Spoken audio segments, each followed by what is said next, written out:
Minimalists. Hello, everybody. Welcome to the Minimalist Podcast, where we discuss what it means to live a meaningful life with less. My name is Joshua Fields Milburn. And I'm Ryan Nicodemus, and together we are the Minimalists. Today we're going to talk about simple families. We're going to talk about minimalist parenting. We'll talk about traveling with a family. And we're going to answer all of your questions. I don't have any kids. I love talking about kids. It's so easy to give advice. Ryan is actually a really good parent. We're going to answer all of your questions today with our guest. Denaye Barahona is here from simplefamilies.com. She also has a great podcast called the Simple Families Podcast. Thanks for being here today. Welcome. Thanks for having me. Thank you. Thanks for being here. It's great to be here. So the format of this is we dive right into these questions. Our first question today is from Brad in Sydney, Australia. We have two small kids, and my wife loves buying them things like toys, craft stuff, outdoor gear, you name it. I mean, I love it too because I see the kids happy and they learn new stuff because they're playing with different toys and so on. And our house is not a pigsty by any stretch, but how do I help her see that it's clogging the house, taking space, and that they end up only playing with 10% of the toys after a while anyway? So what are you thinking, Denaye? How do I force my wife to stop buying toys for all these kids? Well, I don't know about you all, but I know that my husband listens to better to other people than he does to me. So I think that finding an outside resource can be really helpful. I know that when I started diving into minimalism, my husband was a little bit hesitant. And he watched the documentary, and I feel like that got him on board, hearing it from someone else.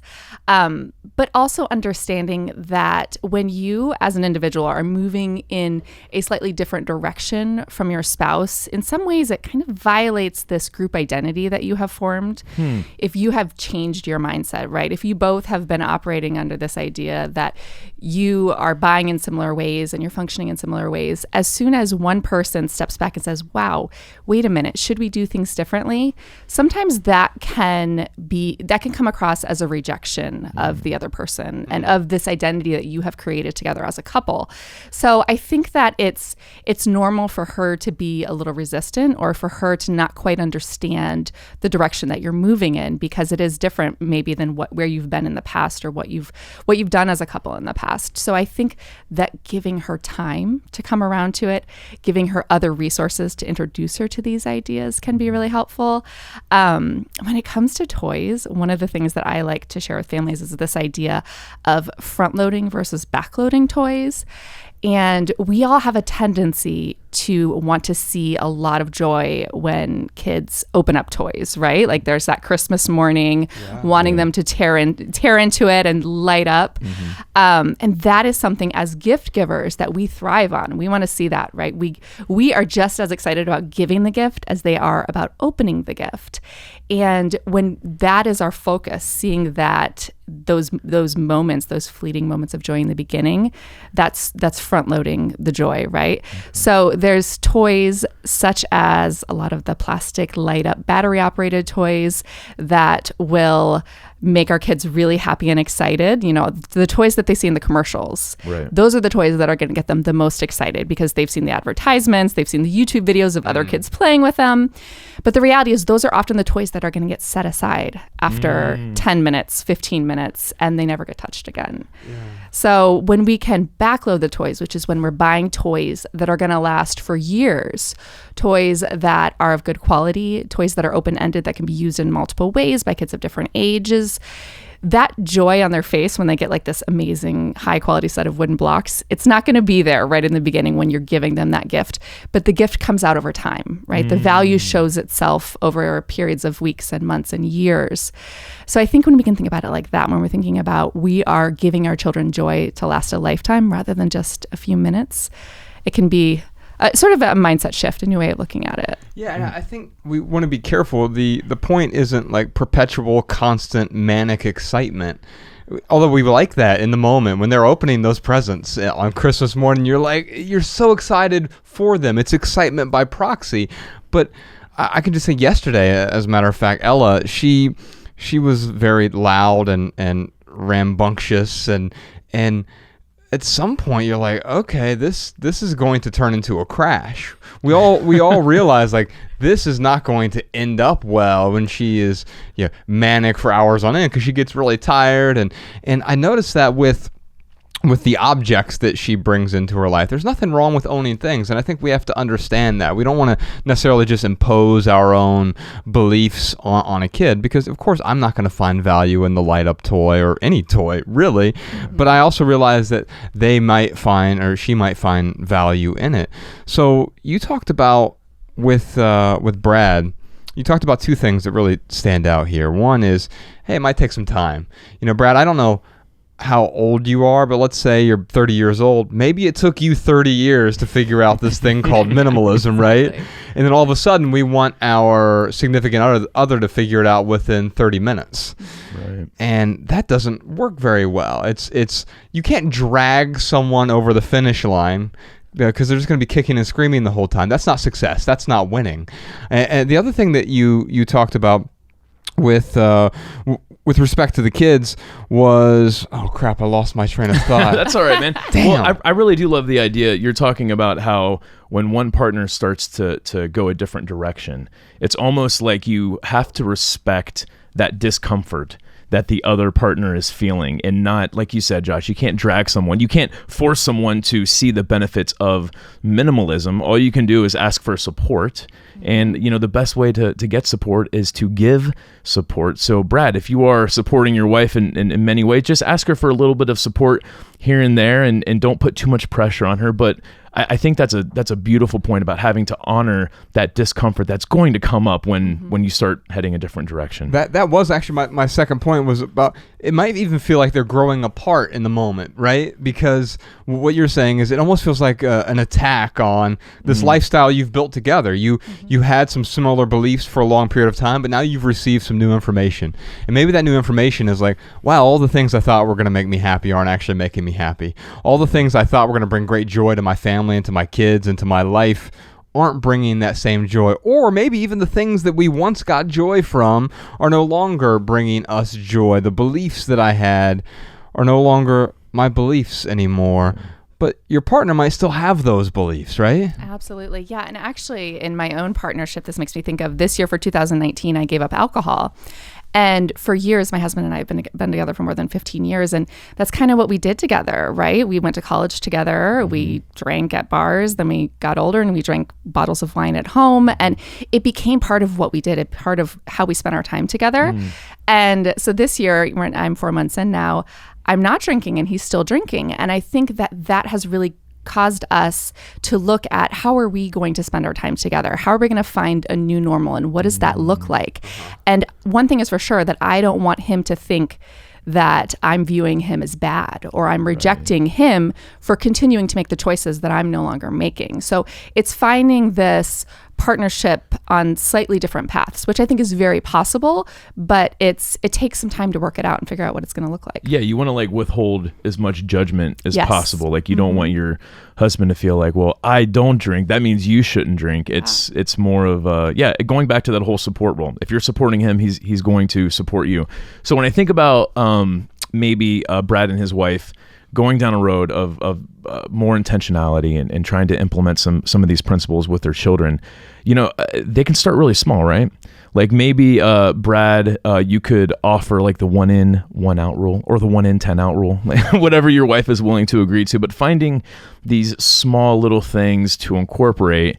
That there's definitely one little thing out there that the 1 in, 1 out rule is the first thing that comes to mind. I don't know if you guys have any other ideas. Yeah, I mean, I think the toys aren't the point. Right. Yeah. And I think sometimes we get really caught up in this, whether it's toys or as adults, our own sort of toys, consumerism in general. The things are hardly ever the point. They're there to augment the experience. And for kids, you want them to have the toys, as you mentioned, that they're actually going to play with, not just discard after 10 minutes. Yeah, and I think with kids, it's hard because their moods are a lot more extreme than ours. So we tend to see happiness as this extreme periods of joy where they're laughing and giggling, and then the unhappiness is where they're screaming and crying. And a lot of times, young kids, they kind of cycle back and forth between the two. So within minutes. Yes, and so they don't cycle have through that sometimes. right. So they don't have this gray area that we do, where we're just kind of we just are. We're just toys being. Right. And so as parents, if we want to raise happy kids, and part of that is seeing the joy and the laughing and the giggles, because it's harder to recognize that in between, that just everyday sort of gray area, which can be really beautiful but is under acknowledged. Yeah, I know a lot of parents too who they can get their kids on board by really showing how, hey, if you get rid of these 4 toys that you don't play with, there's another unfortunate kid out there who could use those toys. Who I know you do that with Ella. Like she, and I think it's about getting them to, again, this takes time as well, but it's not just going to the Goodwill and dropping the toys off. Right. It's understanding where those toys are going, that she's no longer playing with. Also understanding that she's no longer playing with them. Yeah. Because just like kids, we cling to stuff for way too long, right? We hold on to all these things just in case. And I think instilling that at a young age, it's actually, I've found, I don't know if you found this, it's easier for kids to let go. In fact, I've heard from some parents, I don't recommend this, but some parents like, I just went in their room one day and got rid of half the toys. They didn't even notice it. Now, the reason I don't recommend that is I think it's a great opportunity for you to have conversations with your kids. All of my parenting advice probably comes from Rob Bell, because he's the best parent that I know. Yeah. And he has this great audiobook called Launching Rockets. And one of the things he talks about is it is important for you to have conversations with your kids, important for your kids to ask questions, because that's really how they learn. And especially if they're asking questions and you don't know, then you have the opportunity to learn together. And as you're letting go of some of the things, they're going to ask you questions along the way. And sometimes they're questions that are hard for you to confront. You never want to say, well, just because I said so. Mm-hmm. That's a terrible answer. Yeah. I can't imagine saying that to Ryan. He's like, Ryan's like, why did you make that business decision? Because I said so. It's a terrible way to communicate. But asking questions is ultimately how your kids are going to grow. And so sitting down with them and saying, hey, here are a bunch of toys that you have you don't play with, getting them to ask questions about it, but you also asking them questions is a great way for us to communicate and grow together as a family. Yeah, absolutely. Yeah. Ryan, what time is it, my friend? Oh, wait, before we move on to the lightning round, Brad, I'm going to send you a copy of our book, Minimalism, because one of the things that I think is important, we talked about beliefs just for a moment here, but in our book Minimalism, we talk about the 5 sort of fundamental values in our lives where we want to be on the same page with our significant others. I think what's nice about Ryan's and my relationship, or my relationship with my spouse, is we have different beliefs, and I'm okay with having different beliefs. It was uncomfortable at first having different beliefs, right? But we have the same values. The beliefs are a path that get us to those same values, whether it's spiritual beliefs, emotional beliefs, political beliefs, religious beliefs about material things, materialism, consumerism. You're probably going to have different beliefs from the people in your life. And that's good because it adds variety to your life. Yeah. Life would be really boring if everyone agreed with you on everything. Absolutely. I totally agree. Correct answer. But what is important is that you're headed in the same direction. You're headed toward the same place, and that's with respect to your values, and that's what you're going to instill in your children. So I think if you understand what your values are, then you can start to understand the values of others, in particular the people closest to you. Understand what their values are. So as Ryan said, you can better support those people by supporting their values, not just arguing with them because you have different beliefs. So Sean, if you could reach out to Brad, send him an audiobook version of Minimalism, or if you want the book version or the ebook version, we'll be happy to send those to you as well. Now, Ryan, what time is it? You know what time it is. It is time for our lightning round where we answer questions from social media. Now, Denaye, we are at the Minimalists on Twitter and Instagram and Facebook, and you are at Simple Families on Twitter, and I believe it's at Simple_Families on Instagram. Right, I'm not so much on Twitter, but okay. I'm there, but I'm not so much there. Okay. Well, you can just go to simplefamilies.com. You can find links to all of her social media, but we try to answer these questions with just a short, shareable, less than 140-character response, and Sean puts these, we call them minimal maxims. He puts them in the show notes so people can copy and share our pithy answers on social media. But sometimes we just ramble, and then Sean in post, he makes it look really beautiful with tweezing something out. Yeah, so we've got some questions here. We'll try to give some pithy answers, but we'll expand on them as well. Ryan, what do you got for us? All right, our first question is from Cammie. How do you encourage the concept of minimalism on kids who go to school and feel pressured to compete with the kid who always has the new shiny toy and the coolest clothes?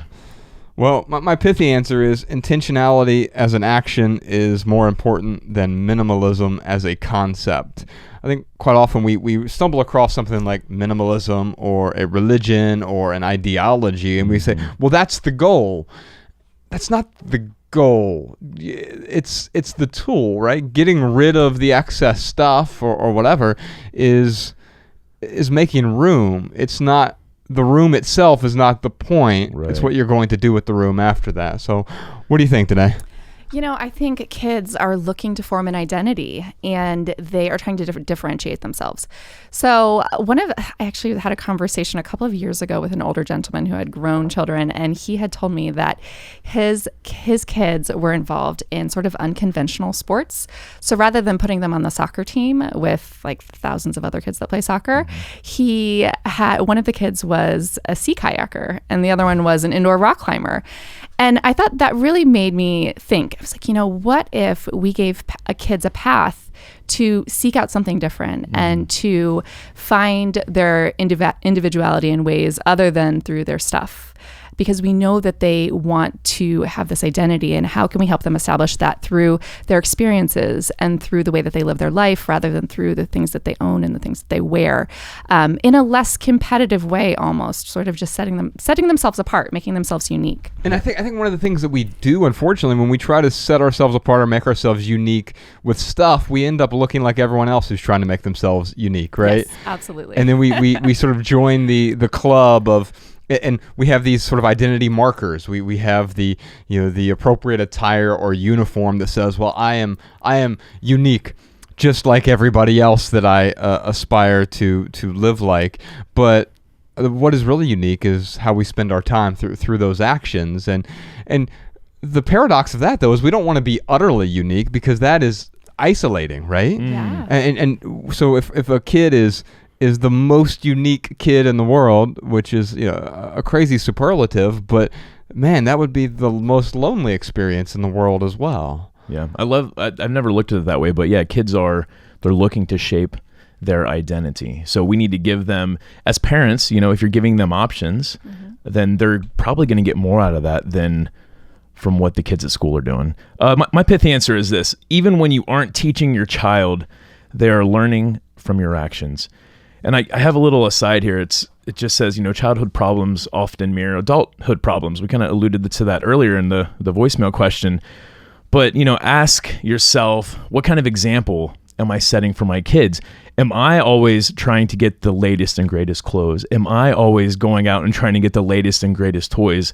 Because really, like Josh alluded to also, the ideology, it's just part of it. Like an ideology without the example, it's not going to do much for a kid. It might even turn them off, especially when we're constantly saying no, no, no, no, no, as opposed to telling them what to say yes to. In fact, the surest way to get them to do something you don't want them to do is to emphatically tell them not to do it. Right. Is that right? Yeah. Well, and we have to try really hard not to shame them for the things that they want, because I think that can happen very easily when we tell them that, no, you're not going to get this. We don't want you to have too much stuff. Having too much stuff is bad.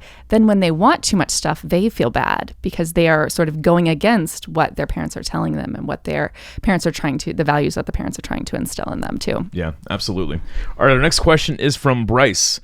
In a world where children are completely surrounded by newer, bigger, better things, how can parents raise their children to focus on what really matters in life rather than buying into the idea that possessions equal happiness? Well, we end the show, so my pithy answer is this is like the cheat code here, but we tend to end this show every week with love people, use things, because the opposite never works. And I think ultimately that's the message that we're trying to instill, and it's important to me that I use that language. I think language is powerful. Language has the ability for us to tether emotions unnecessarily to especially the objects in our life. And one thing I've been working with Ella on is not saying I love this thing, whatever it is. Like, I love this coffee cup, or I love this toy, or I love this blanket. because then you're using that same language to describe, your parents. I love you, Mom, and I love you and this coffee cup. Right. And when it first started, the first conversation was I was talking to her about what her favorite things in the house were, and she had these two stupid rocks. Like, these were her favorite toys, right? They weren't light up, they weren't shiny, they could break windows if you throw them, but that's about all they did. And she said, I just love these rocks, and I had to explain to her, like, well, that word has a certain weight, and I know we use it all the time to describe things that we enjoy or that we like or that we find value in, or that might be my favorite thing, and that's okay. But we're giving these things a whole lot of meaning. We're imparting meaning on these things that have only the meaning that we give to them in the first place. Yeah. Yeah, we have to lead by example. I think that's the best way to instill the values in our kids.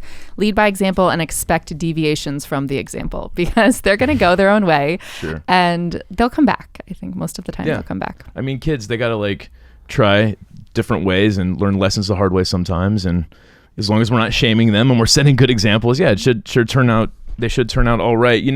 My pithy answer is this: a loved child is a happy child. And the reason why I wrote this down was because when I moved in, so my parents got divorced when I was in the 2nd grade. I moved in with my father in the 5th grade, and we didn't have a lot. I mean, we were poor. But he really did a good job of being affectionate and showing me love. And yes, of course I wanted, in high school, I liked to skate. So I always wanted a new skateboard. I always wanted to wear skater clothes, and, always wanted the whatever. There's always something that someone had that I wanted. But I will say that not having those things, I never felt like I was lacking anything really, because I did have such a loving home. And I think when parents create that loving home for a child, that's really what is going to give them happiness. They may not see it at the time, but I know at 37 years old, I look back and I can totally see that is what really gave me happiness growing up, was a loving home. Right. A few more things here from Rob Bell that I wrote down in prep for this conversation here. It really echoes what you were just saying. It's just the opposite side of this. You are only as happy as your saddest kid.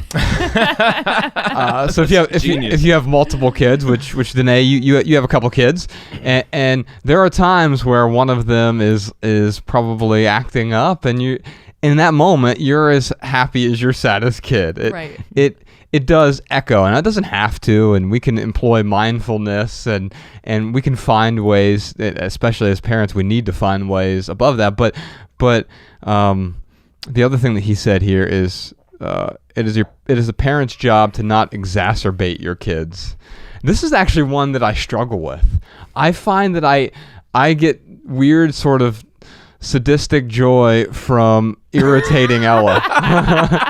Now Ryan does too. Now he loves irritating kids. I call them small tortures. They're just little tortures. Now, but here's the thing: as a parent, I think it's okay. Ryan being the sort of uncle figure, he can have fun with it. I can be the fun uncle. Yeah. Right. But what is the thing he said about exacerbating your children?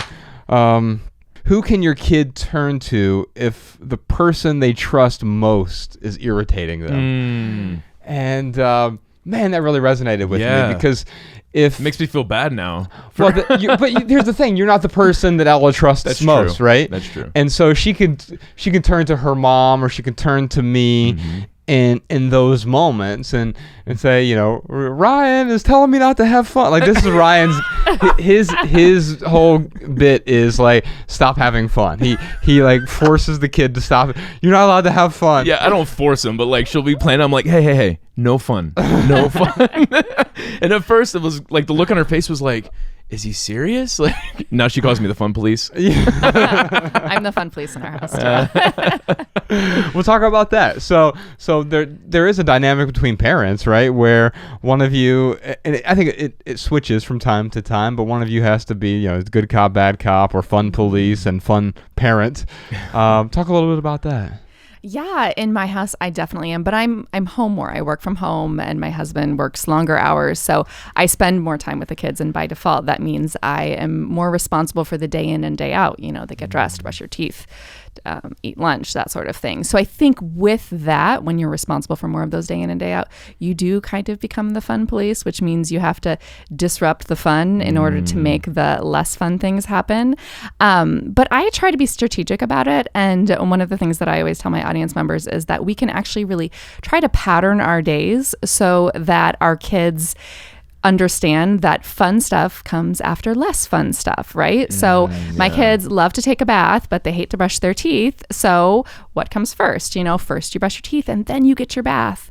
So really starting to use that to our advantage, right? Not necessarily bribing or rewarding, but understanding that if we have the less fun stuff coming first and then the more fun stuff coming after, we can kind of keep the momentum of the day moving a little bit more and get our kids on board with what has to be done, rather than just kind of grinding out all the stuff that they don't want to do. I love how the bath is the reward, and it's not like you get to pick a toy to buy, or you get to have a cookie. That'd be a really bad reward after brushing your teeth. Right.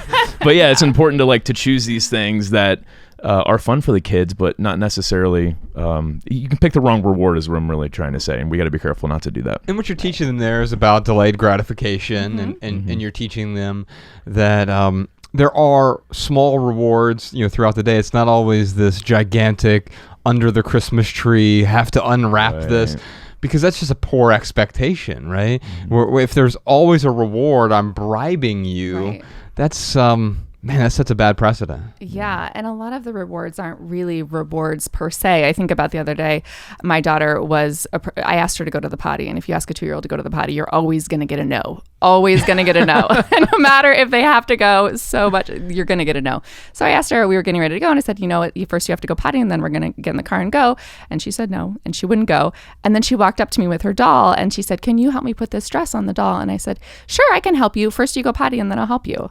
Right? So I'm just capitalizing on that moment. She needed me, and I needed her. Right? So we do for each other. I really need you to go potty because we're getting out of here, and you really need me to put the dress on. So you do something for me, and I'll do something for you. And sort of creating this back and forth of that, it sort of was a reward in the moment because it motivated her to do what needed to be done. But at the same time, it wasn't a tangible reward like we're so accustomed to giving. It's not like go potty and I'll give you 3 raisins or something like that. Right. Well, it's interesting because when I think about, that when you're supporting your spouse, that's when we talk about supporting. But with our kids, we have to find ways to support our children because sometimes we need their support. Yes, Absolutely. Indeed. All right, looks like we have several more surprise questions this week.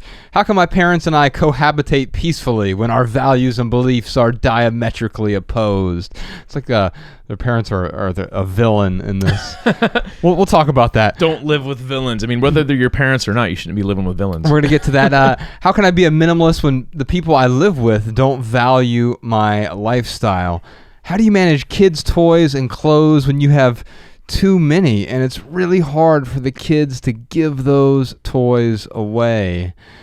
How do you handle pressure from family members? There's a whole question in here, Ryan, about my family's pressuring me to buy certain things and I don't want to buy them. We're going to get to that. Also, we have a question about traveling with pets, and Ryan, we're going to play another round of overrated or underrated. We're gonna favorite game. We're going to talk about New York City. We're going to talk about iPhones. We're going to talk about the state of Arizona. We're going to talk about recycling and much more. And if you want to hear all that, you can listen to this week's Maximal episode, available exclusively on Patreon. That's right. You're currently listening to our weekly Minimal episode, but each week Ryan and I record an entirely different long-form Maximal episode on the Minimalists private podcast, which gives us the private space we need to talk about the topics we don't usually discuss in public. Plus, Patreon is the best way for us to fund this podcast and keep it 100% advertisement free. When you subscribe to the Minimalist private podcast on Patreon, you'll receive a personal link so that our Maximal episodes play in your favorite podcast app. You'll also get access to our entire back catalog of more than 100 private podcast episodes. Find all the details and all the good stuff, including an additional private podcast episode every week over at theminimalists.com/support.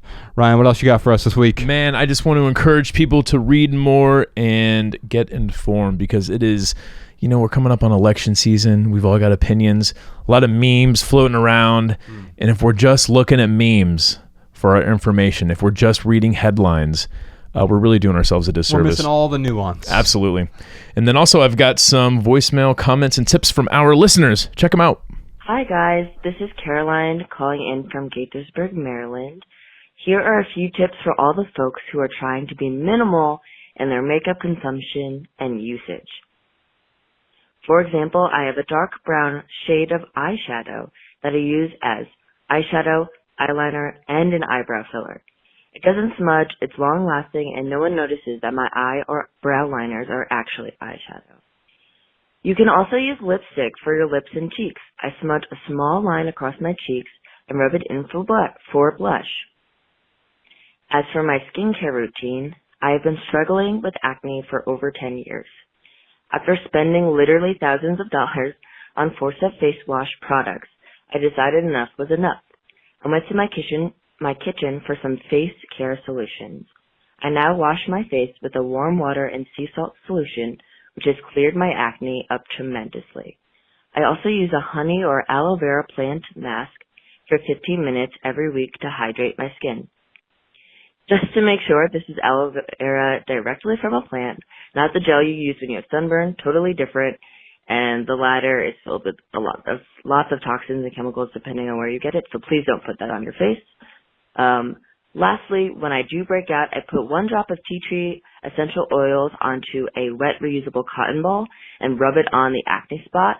It serves as a DIY acne treatment serum that has given me great results. So I hope this helps and shows you examples of how minimal makeup and skincare routines are possible and effective. Hi, my name is Lisa Benson, and I'm calling from Waltham, Mass. I've been thinking a lot about souvenirs when you go on a trip. Recently, our 10-year-old niece came out to visit us, and she bought something small for every family member to show that she was thinking of them when she was visiting and traveling.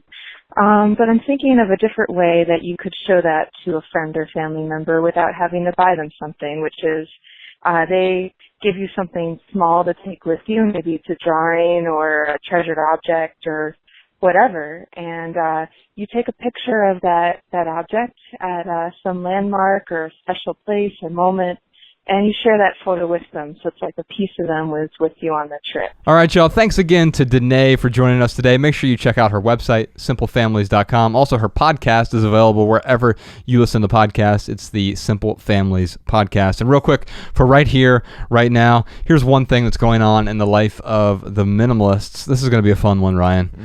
We're getting really close. Fun. I like fun. To 4,000 patrons on Patreon. Oh, my goodness. They're paying for Sean's well, I don't know what he's splurging on these days. His Ferrari. It's a toy Ferrari. Right, yeah. And whatever Jordan is, probably drugs. I'm not sure what he's spending his... Drugs, alcohol, and trips to Arizona. What's been really nice about Patreon is this podcast, instead of every time we walk into the studio, it used to cost us money. Right. It's actually paying for itself now because we refuse to do advertisements. But when we reach 4,000 patrons, what we're going to do is we're going to have a private podcast episode with Social Jess, with Podcast Sean, and Jordan No More. They're going to be behind the microphones. And we're going to be, dibs on filming. but Jordan's still going to have to edit it, though. But I'll hit the record button. The record button. Yeah, I don't think it'd work very well if we were editing the video. But they're going to talk about what it's like to work for the tyrant Ryan Nicodemus. They're going to share all of our secrets, but it's going to be fun. So once we get to 4,000, thank you to our Patreon supporters, by the way. You keep this podcast 100% amazing, advertisement free so that anyone can listen to it. And we have this beautiful studio space, and we have these beautiful people that we work with, thanks to you all. Well, before we started doing Patreon, I donated $1 or $2 here and there to different shows and different causes and stuff. And what I got to say, man, is I didn't realize. I never felt like it was much. It was just kind of like here's my support. But man, I got to tell you, now that we do Patreon, that $2 per episode, that means the world to us. So yes, thank you to each and every one of you that support us. Really grateful for that. And for those of you who can't afford it, totally understand. We continue to make these minimal episodes for you. We try to make them as meaty as possible so you can get as much value as you can. If you have a question, comment, or minimalism tip for our podcast, leave us a voicemail, 406-219-7839. Or you can send a voice memo to podcast@theminimalists.com. You can comment on this episode at youtube.com/theminimalist. And if you want our show notes in your inbox, sign up for our email list over at theminimalists.com. Just theminimalists.com. No slash there. Just go to the website. Enter your email address at the top, and we'll never ever send you spam, but we will send you our Simple Sunday emails each week as well. Just something that we're writing about simplicity. For our added value this week, let's listen to the title track from Joy Williams' new album. Are you familiar with Joy Williams? No, I'm not, but I thought this said front punch. I don't even know what a punch is. Me either. Do you remember the Civil Wars? Yes. Yeah, so the group The Civil Wars. It was Wars. like a happy, sad a story about the Civil Wars. What do you mean? Like how they started was some kind of contest or something, right? Yeah, they did. It was like I think they were paired up via this contest. But then, like, so they it broke up because it was Joy Williams, John Paul White, and they had the most. I saw them live once. I think it was in Cincinnati, and it was the most beautiful chemistry between two individuals I'd ever seen. But like you could tell, this wasn't love. This was like something else. This was passion, lust, chemistry, something. I don't know what it was, but it was a flame that was burning hot, and it made an amazing show, made some amazing music. But Joy Williams is an amazing solo artist as well, and she has a new album. It's called Front Porch, and this is the title track from Front Porch. Check it out. And if you leave here today with one message, y'all, we hope it's this: love people and use things, because the opposite never works. Thanks for listening, y'all. We'll see you next time. The Minimalists.